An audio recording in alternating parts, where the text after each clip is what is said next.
और उस प्रक्रिया में हम लोग विश्वास नहीं करते हैं। बिल्कुल। और बीपीएससी जो रेस्केलिंग एंड नॉर्मलाइजेशन का हवाला दे के हम लोग को रिजल्ट दिया था, उसका हम लोग पुरजोर विरोध कर रहे हैं और उस प्रक्रिया में हम लोग अपना विरोध प्रतिरोध जताते रहते हैं। और 30 तारीख का हम लोग का एक आह्वान है सारे स्टूडेंट को, महाजुटान होने जा रहा है गर्दनी बाग में बीपीएससी के प्रति। किस आधार पे आपने रिजल्ट दिया? उन्होंने बोला कि नॉर्मलाइजेशन हम लागू नहीं करेंगे, फिर बोले कि स्केलिंग भी हम लागू नहीं किए।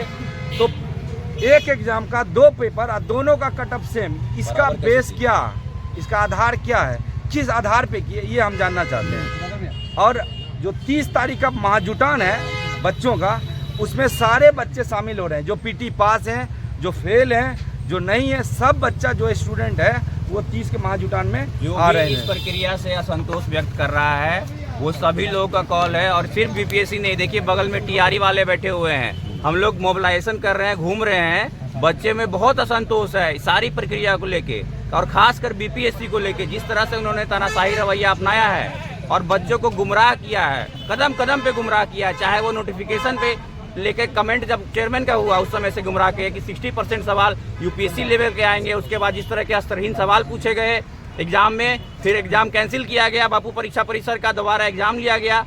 सभी प्रक्रिया बिल्कुल ही ऐसे संदेह के घेरे में है और हम लोग इसका पूरा विरोध कर रहे हैं। और 30 तारीख को महाजुटान हो रहा है, सभी लोग हर जिले से लोग आए, पटना से सभी लोग आए और इस महाजुटान को सफल करें। आगे देखिए, जो रिजल्ट में विसंगतता हुई है, जैसे 13 तारीख को जो एग्जाम हुआ उससे मात्र 6% रिजल्ट है। जो 4 तारीख को एग्जाम हुआ उसे 20% के आसपास रिजल्ट, 3 गुना ज़्यादा रिजल्ट है। उन्होंने बोला कि हम नॉर्मलाइजेशन नहीं करेंगे, उन्होंने फिर बोला कि हम जो स्केलिंग भी नहीं करेंगे। तो फिर रिजल्ट का मैकेनिज्म क्या होगा? ये पूरा का पूरा रिजल्ट संदेहास्पद है। साथ साथ अभी 12 क्वेश्चन पे जो आज रीट में सुनवाई भी है, 12 क्वेश्चन अभी भी गलत हैं, जो स्टैंडर्ड एनसीईआरटी स्टैंडर्ड के टेक्स्ट बुक है उनके अनुसार। एक बात मैं कहना चाहूँगा, जो ऑनरेबल चेयरमैन रहे हमारे अतुल प्रसाद जी, उन्होंने एक ड्रेस्टिक चेंजेस किया था, क्रांतिकारी परिवर्तन किया था ट्रांसपेरेंसी को लेकर। पहली बार जो है 1/3 नेगेटिव हुआ, कोई विरोध नहीं हुआ। 69th के पूरे एग्जामिनेशन प्रोसेस में एक क्वेश्चन गलत नहीं था, डाउटफुल नहीं था। इसके अलावा उन्होंने क्या किया, पहली बार ओएमआर शीट को जो है पब्लिक डोमेन में रखा। पहली बार जो है जो आंसर बुकलेट सीरीज है, जो मेंस का आंसर था, उनको पब्लिक डोमेन में रखा। तो एक डेमोक्रेटिक प्रोसेस के थ्रू ने एक बहुत बड़ा जो है साहसिक जो है प्रयास किया कि जो है ट्रांसपेरेंसी हो जाए। उसके बाद क्या हुआ कि आयोग के प्रति जो है लोगों में श्रद्धा बढ़ी, आस्था बढ़ी, विश्वास बढ़ा। आप देखेंगे लगातार जो नंबर ऑफ एप्लीकेंट्स जो है वो लगातार जो है बढ़ते चले गए। लेकिन क्या किया, जो अभी जो वर्तमान चेयरमैन है, ऑनरेबल चेयरमैन, उन्होंने क्या किया, उस पूरे के पूरे जो स्टैंडर्ड जो एक एस्टेब्लिशमेंट हो गया था ट्रांसपेरेंसी मैकेनिज्म का, उनको ध्वस्त कर दिया इन्होंने। और साथ साथ मुझे लगता है कि जो मेंबर्स होते हैं, ऑनरेबल मेंबर्स होते हैं, वो एक जैसे राज्यसभा होता है, अपर हाउस होता है, जो इंटेलेक्चुअल क्लास जो हाउस होता है, पॉलिसी मेकिंग में एग्जामिनेशन का प्रोसेस क्या हो, पैटर्न्स क्या हो, वो काफ़ी सजग और गंभीरता से अपना सुझाव देते हैं। तो मुझे लगता है कि उन चीज़ों पे भी जो बहुत गंभीरता से विचार नहीं किया गया है। जी आगे बताएंगे। देखिए, आप सभी, सबसे पहले इलेक्ट्रॉनिक्स और प्रिंट मीडिया के जितने भी साथी हैं, सभी को तहे दिल से धन्यवाद छात्रों का आवाज़ उठाने के लिए। आज हम लोग उपस्थित हुए हैं एक आह्वान के लिए। सभी चीज़ों पर भाइयों ने बता दिया है। मैं बस आप लोगों से इतना कहना चाहता हूँ कि 24 घंटा का समय है और हम अपने अभिभावक माननीय नीतीश कुमार प्रदेश के मुखिया से आग्रह करते हैं, जो 30 तारीख को हम लोगों ने महाजुटान का आह्वान किया है वो रुक भी सकती है अगर आप प्रयास करें तो। हम चाहते हैं कि हमारे 5 शिष्टमंडल जो हैं, 5 व्यक्तियों के डेलीगेशन से आप मिल ले। आग्रह करते हैं हाथ जोड़ करके कि माननीय मुख्यमंत्री मिल ले, हमें इस आंदोलन की ज़रूरत नहीं है। हम 40 दिन से धरने पर बैठे हुए हैं, भूखे प्यासे मर रहे हैं, हमको किसी की ज़रूरत नहीं है। आप राज्य के मुख्यमंत्री हैं, आप क्यों नहीं मिल रहे हैं? हम सभी छात्रों ने आपको वोट किया है, आपकी सरकार बनाई है, आप हमारे अभिभावक हैं। हम चाहते हैं कि आप हमसे मिले। अगर आप हमसे मिल लेते हैं तो इस आंदोलन की हमें आवश्यकता नहीं है। हम 29 तारीख तक आपके बुलावे का इंतज़ार करेंगे, 29 तारीख शाम 7 बजे तक। अगर आप नहीं करते हैं तो ये महाआंदोलन जो है एक विग्र रूप लेगा और हम लोग शांतिपूर्वक काला पट्टा हाथ पर बांध करके 30 तारीख को पटना में कूच करेंगे। और जितने भी साथी हैं, जितने भी अभिभावक हैं, वो सभी हम छात्रों के हित में आए और 30 तारीख को इस महाआंदोलन में अगर सत्ताधीश नहीं सुन रहे हैं, आयोग नहीं सुन रहे हैं, तो उनको कड़ा चोट दे करके सुनाए कि छात्र अब रुकने वाला नहीं है। सन 74 की जो क्रांति हुई थी जेपी साहब के नेतृत्व में, ये क्रांति छात्रों के नेतृत्व में विशुद्ध छात्र आंदोलन के रूप में जाना जाएगा। आने वाला इतिहास, ये आने वाले समय में इस इतिहास को आंदोलन में कभी कोई भूल नहीं पाएगा, इतिहास एक रूप लेगा। ये हमारा जो है QR कोड है, जिसके बारे में हमने बताया था, टेलीग्राम ग्रुप पर है। आप सभी साथियों से अनुरोध है कि इससे जुड़े। हम लोग जगह जगह जा रहे हैं, लोगों से समर्थन मांग रहे हैं। हर पार्टी ऑफिस में गए, जदयू ऑफिस में गए, बीजेपी ऑफिस में गए, हर प्रतिनिधि के पास गए, लेकिन किसी भी प्रतिनिधि ने हमारी बात नहीं सुनी। जबकि लोकतंत्र में यह कहता है कि with the people of India लिखा हुआ है हमारे संविधान में कि अगर एक भी व्यक्ति अगर अनशन पे बैठा हुआ है तो उस व्यक्ति का बात सुना जाए। आज 40 दिन हो गया है, हमें सुनने वाला कोई नहीं है, हमसे मिलने वाला कोई नहीं है। राज्य के हम अपने मुख्यमंत्री से कहना चाहते हैं कि आप हमसे मिलिए। क्या चाहते हैं आप? एक बच्चे आत्महत्या कर लिया है, एक बच्चे रिजल्ट आने के बाद आत्महत्या कर लिया है, एक बच्चा भागलपुर में आत्महत्या कर लिया है। क्या चाहते हैं कि जो 51 लोग हैं, सत्याग्रह के लोग हैं, वो भी आत्महत्या कर ले? अगर मैं फिर से आपसे कहता हूं कि आप आइए और बच्चों को सुनिए। हम नहीं चाहते री एग्जाम, हमको नहीं चाहिए री एग्जाम, बस आप एक बार मिल लीजिए। हम जिद नहीं कर रहे हैं आपसे री एग्जाम की। अगर आप हमसे एक बार मिल लेते हैं तो हम पूरे सदस्य जो है अपना आंदोलन समाप्त करने के लिए रेडी है। लेकिन अब डिसीजन मुख्यमंत्री जी को लेना है। आप लोग जैसे जानते हैं, एक बात बताना जरूरी है, हम लोग चीफ सेक्रेटरी साहब से मिले, राज्यपाल से मिले, सभी को हमने अपना ज्ञापन दिया, लेकिन आज तक उस ज्ञापन का कोई भी जवाब हमें नहीं मिला, जो कि मिलना चाहिए। सूचना के अधिकार के तहत, चाहे जिस अधिकार के तहत हम देते हैं, मिलना चाहिए। मैं बस इतना कहता हूं कि 30 तारीख को सभी से आग्रह है कि 30 तारीख को पटना में महाआंदोलन के जुटान में आप लोग आइए और छात्र युवा का साथ दीजिए। अब राम जी कुछ बताएंगे। हम यही कहते हैं, आयोग जो है अपना इंटीग्रिटी खो दी है और संसद सड़कों आयोगों का नाम नहीं होता है देश। केवल ये संसद, सड़क और आयोग जो है, इससे देश नहीं होती है। देश वो होता है इसमें संतोष की भावना होती है लोगों में। ये जो असंतोष की भावना पनपी है, 30 तारीख को बच्चे जोर शोर से संपर्क कर रहे हैं और सड़क पे उतरेंगे। हम लोग न्याय में तो लड़ ही रहे हैं, लेकिन बच्चे सड़क पे उतरने के लिए आतुर हैं।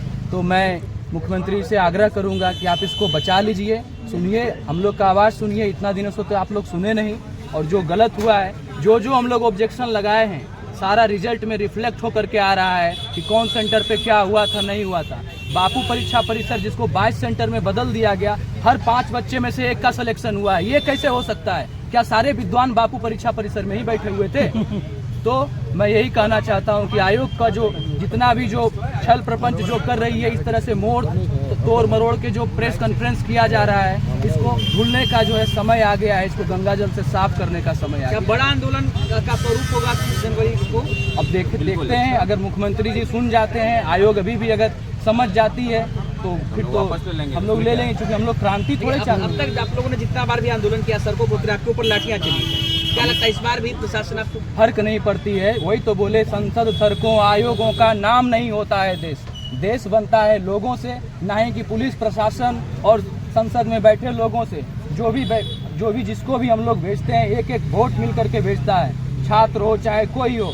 देश का जो शेयर होल्डर है, प्रत्येक स्टूडेंट है, प्रत्येक लोग हैं, उसके बूढ़े बच्चे हर लोग हैं। तो जिनको भेजते हैं, अगर इस तरह की प्रवृत्ति वो रखती है, चाहे आयोग जहां बैठाया जाता है, उनको एग्जाम लेने के लिए बैठाया गया है, बनाया गया है वो संगठन। पप्पू जी आपने कहा कि आक्रोश है बच्चों के अंदर, तो ये आंदोलन उस दिन 30 तारीख को इतने बच्चे जुटेंगे तो उग्र रूप भी ले सकता है। अब उग्र रूप लेगा कि क्या होगा, हम लोग तो बस यही चाहते हैं शांतिपूर्वक सुने। हम लोग 40 दिन से शांतिपूर्वक ही रखेंगे। और 30 जनवरी जो महात्मा गांधी जी का मतलब शहादत का दिवस है, तो उस परिप्रेक्ष्य में भी देखें तो हम लोग उनके जो शहीद है उनको याद करने के लिए हम लोग 30 जनवरी को मना रहे हैं ये चीज़, और साथ इस बात से बिल्कुल समर्थन में है। धन्यवाद। हाथों में जैसे आपने पूछा कि उग्र रूप नहीं लेगा छात्र, हाथों में कल्ला पट्टी बांधे हुए नजर आएगा। अब प्रशासन को देखना है कि शहीद दिवस के दिन वो क्या निर्णय लेते हैं। हम आपको हाथों में कल्ला पट्टी बांधे हुए नजर आए। बहुत धन्यवाद आप सभी का, बहुत बहुत। चलो हो गई ज़्यादा गलत है। आज हाईकोर्ट में उसी का रीट जो है, उसी की सुनवाई है। तो मैं ये कहना चाहूँगा, जो अतुल प्रसाद जी थे, उनसे ज़्यादा ड्रेस्टिक चेंज जो है किसी भी व्यक्ति ने नहीं किया। जब से आयोग स्थापित हुआ है, पहली बार 1/3 नेगेटिव आया, पहली बार जो है ओमार सीट को पब्लिक डोमेन में रखा गया, पहली बार आंसर्स बुकलेट को कॉपी चेकिंग से होने से पहले मेंस की कॉपी को, और कॉपी चेकिंग होने के बाद पब्लिक डोमेन में रखा गया, जो कम्प्लीटली डेमोक्रेटिक प्रोसेस था। उन्होंने जो भी चेंजेस करवाए, जो ऑनलाइन पोर्टल है उसमें उन्होंने पोलिंग करवाया, और जिस पे सहमति बनी और जो है उस चीज़ को रखा उन्होंने, जिसे 1/3 नेगेटिव कर दिया, बहुत सारे ट्रांसपेरेंसी मैकेनिज्म को एस्टेब्लिश किया। लेकिन ये चेयरमैन जो हैं, अभी ऑनरेबल चेयरमैन जो हैं, इन्होंने क्या किया, जो एक मनु भाई जी, इन्होंने क्या किया, ये जो एस्टेब्लिश जो एक स्टैंडर्ड प्रोसीजर हो गया था, जो जिससे छात्रों में आयोग को लेकर आस्था बढ़ा, विश्वास बढ़ा, श्रद्धा बढ़ा, और देखेंगे आप जो सर्टिफिकेट से फॉर्म में एप्लीकेंट्स भी लगातार बढ़ते गए, तो उस पूरे के पूरे जो विश्वास लोगों का बढ़ा आयोग में छात्रों का, और चेयरमैन ने क्या ध्वस्त कर दिया, बर्बाद कर दिया। और मैं ये समझ पा रहा हूँ जो ऑनरेबल मेंबर्स होते हैं बीपीएससी के, वो काफ़ी इंटेलेक्चुअल क्लास के हैं। मैं जानता हूँ बहुत लोगों को जो पटना यूनिवर्सिटी के बहुत जो है इंटेलेक्चुअल मेंबर्स हैं। डॉक्टर अरुण कुमार हैं, डॉक्टर अरुण भगत जी हैं, जो है साउथ बिहार सेंट्रल यूनिवर्सिटी के मीडिया डिपार्टमेंट से हैं। डॉक्टर दीप्ति मैम जो कि बहुत बड़ी इंटेलेक्चुअल है, पॉलिटिकल साइंस की रही है पटना यूनिवर्सिटी की। तो मुझे लगता है कि वो जितने भी वो जो मेंबर्स होता है, एक प्रकार से जैसे राज्यसभा का जो सदन होता है, जो एक गंभीर वैचारिक विमर्श होता है जो पॉलिसी मेकिंग्स में, तो मुझे लगता है कि या ऐसे छात्रों में ये जो है पूरा का पूरा सूचना है, छात्र इस बात से अवगत हैं कि उनके भाई बातों को जो है एग्जामिनेशन प्रोसेस क्या हो, एग्जामिनेशन का स्टैंडर्ड क्या हो, क्या तरीका होना चाहिए। क्योंकि 69वीं में जो उन्होंने जो दिशा निर्देश दिया, उनकी बातों को माना गया। आप देखेंगे कि कम्प्लीटली जो है पहली बार लगभग जो है यूपीएससी से फार बेटर क्वेश्चन आए, बहुत जो है इंटरडिसिप्लिनरी लेवल के क्वेश्चन आए, फिर भी जो है कटअप जो है 91.6 रहता है। और जो है स्टेट मैकेनिज्म में उस तरह के अधिकारी चुन के जाएंगे जो यूपीएससी लेवल के जो माइंड थॉट्स को रखते हैं, उस अप्रोच को रखते हैं, तो जो सोशो इकोनॉमिक डेवलपमेंट का प्रोस्पेक्ट है वो काफ़ी ज़्यादा व्यवहारिक हो जाता है। तो मुझे लगता है कि ऑनरेबल मेंबर्स को भी जो है नहीं, तो आप लोग क्या 30 तारीख को क्या कॉल कर रहे हैं? 30 को हम लोग का कॉल जो है महाजुटान का है। सड़कों पे भी उतरने का प्लान है? जी बिल्कुल, सड़कों पे उतरने का है। इसलिए सड़कों पे उतरने का है कि हम लोग लगातार, ये 40वां दिन चल रहा है लगभग। सभी से हम लोग, सीएस ने बोला था, चीफ सेक्रेटरी साहब ने, कि 24 घंटा में जो हम रिपोर्ट सबमिट करेंगे, फिर आप लोगों को बुलाएंगे। आज तक बात नहीं, 24 दिन हो गया। ऑनरेबल गवर्नर बोले कि हम कंसर्न अथॉरिटी मुख्यमंत्री से बात करेंगे, कोई बातें नहीं हुई है। बीपीएससी ने भी संज्ञान दिया गया, उन्होंने कोई बात नहीं किया। चिराग पासवान जी जो हैं, उन्होंने काफ़ी देर तक 25 से लगभग आधे घंटे से ज़्यादा बहुत गहराई से बातों को देखा। उन्होंने सीधा कहा कि एक ही सॉल्यूशनरी एग्जाम। उनका मैं कोर्ट लाइन जो वर्ड कर रहा हूँ कि अब मैं जो है जो अनियमितता हुई, जो भ्रष्टाचार हुआ है, उनके खिलाफ जो स्ट्रॉन्ग एग्रेसिव एक्शंस लूँगा। हम लोग की बात जो है आदरणीय राहुल गांधी जी से भी हुई, 1 घंटे की मीटिंग रही उन्होंने। उनका था कि एग्जामिनेशन प्रोसेस को पूरा का पूरा मजाक बना दिया। उन्होंने ये भी कहा कि जो मैं संविधान की पट्टी को लेकर घूम रहा हूँ, पूरा का पूरा एक कॉन्स्टिट्यूशनल मोरलिटी का, कॉन्स्टिट्यूशनल इथिक्स का जो है उस पर हमला है। क्योंकि बीपीएससी में ऐसे चेयरमैन की नियुक्ति की गई जिसमें बहुत सारे संगीन आरोप हैं। ऑलरेडी PIL फाइल है, वो उनकी नियुक्ति जो है वो 15 को होती है, 15 मार्च 2024 को। 16 को उनको VRS मिलता है। तो जो एक रिक्रूटमेंट SOP है उसको पूरा ब्रीच कर दिया गया है। मतलब आप लोग का कहना है कि हर कोई ने अपने अपने तरीके से बयान दिया, लेकिन हमारी चीज़ जो मांग थी उस पर कोई जी अभी तक कोई मांगे नहीं मानी गई हम लोगों की। लेकिन हाँ, ये सबसे बड़ा डेवलपमेंट ये है कि जब चिराग पासवान जी बोले, जो NDA घटक दल के नेता भी हैं और जो है सेंट्रल मिनिस्टर हैं, तो उनसे हम लोग की आशा है। उन्होंने बोला कि कपल 1-2 डेज में हम जो है बहुत बड़ा डिसीजन लेंगे। वो शायद अभी तक तो नहीं लिया उन्होंने, अभी तक तो कोई लिया नहीं। जो पटना सुन रहा है कि मैं आने वाले हूँ, दावोस से ले गए थे इकोनॉमिक फोरम की मीटिंग में, तो हम लोग उनका भी घेराव करेंगे कि आपने जो वादा किया था आप जो है हमारे मुख्यमंत्री से मिलवाइए हमें, या जो आप मुख्यमंत्री से बहुत क्लियर रूप में बात कीजिए, जिससे जो हम लोग यहाँ जो लगातार जो है बने। अच्छा, तो 30 तारीख को आप लोगों ने बोला, ये QR कोड क्या है, इसके बारे में थोड़ा? ये देखिए, हम लोग का एक ग्रुप है जो कि फॉर्मल ग्रुप है, जहाँ हम लोग गंभीर डिस्कशंस करते हैं। जो छात्र में जो एग्जेशंस है, एग्जामिनेशन को लेकर जो विनियमितता है, वो सब को लेकर एक ऑफिशियल चैनल कर सकते हैं। हम लोग का जो शिक्षा सत्याग्रह उसका एक ऑफिशियल चैनल है, इसकी जो भी सूचनाएं होती हैं वो इससे जुड़ सकते हैं। नाम बता दीजिए। मेरा नाम नीतीश कुमार।